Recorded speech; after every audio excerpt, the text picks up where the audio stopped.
Assalamualaikum warahmatullahi wabarakatuh. Saya Nurilan Lihawa dari kelas F Manajemen.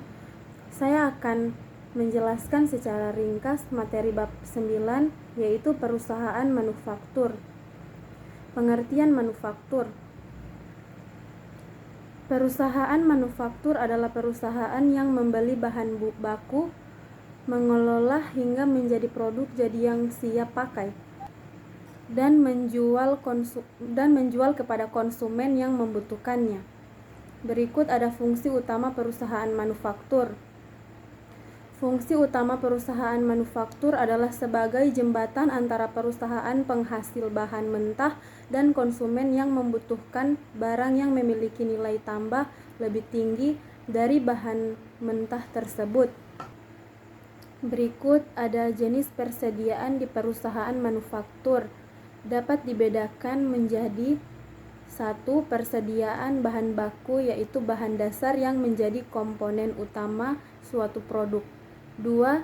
Persediaan barang dalam proses, yaitu bahan baku yang telah diproses untuk diubah menjadi barang jadi tetapi hingga akhir suatu periode tertentu belum selesai proses produksinya. Yang ketiga, persediaan barang jadi, yaitu bahan baku yang telah diproses untuk diubah menjadi produk jadi yang siap pakai dan siap dipasarkan. Berikut ada jenis biaya. Biaya dalam perusahaan manufaktur dikelompokkan menjadi beberapa kelompok menurut spesifikasi manfaatnya, yaitu yang pertama, biaya bahan baku, yang kedua, biaya tenaga kerja langsung, yang ketiga, biaya overhead.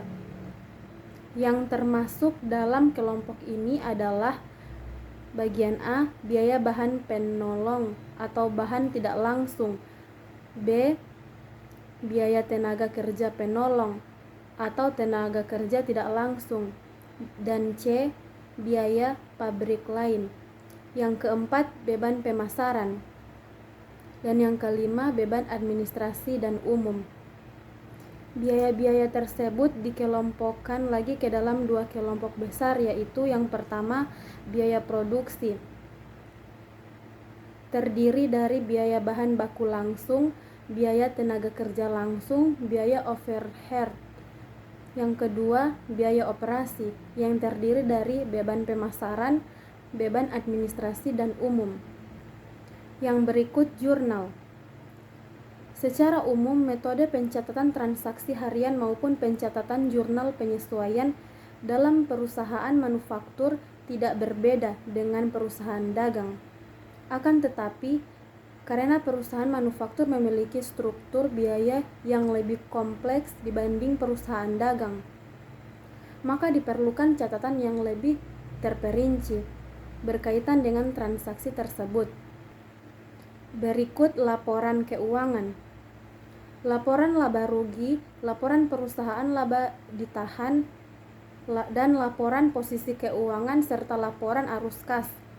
Hanya di laporan laba rugi terdapat satu komponen tambahan, yaitu laporan beban pokok produksi. Laporan beban pokok produksi adalah laporan tentang biaya total yang dilakukan oleh suatu perusahaan untuk memproduksi sejumlah barang selama satu periode tertentu. Baik, terima kasih. Hanya itu saja dari saya. Wassalamualaikum warahmatullahi wabarakatuh.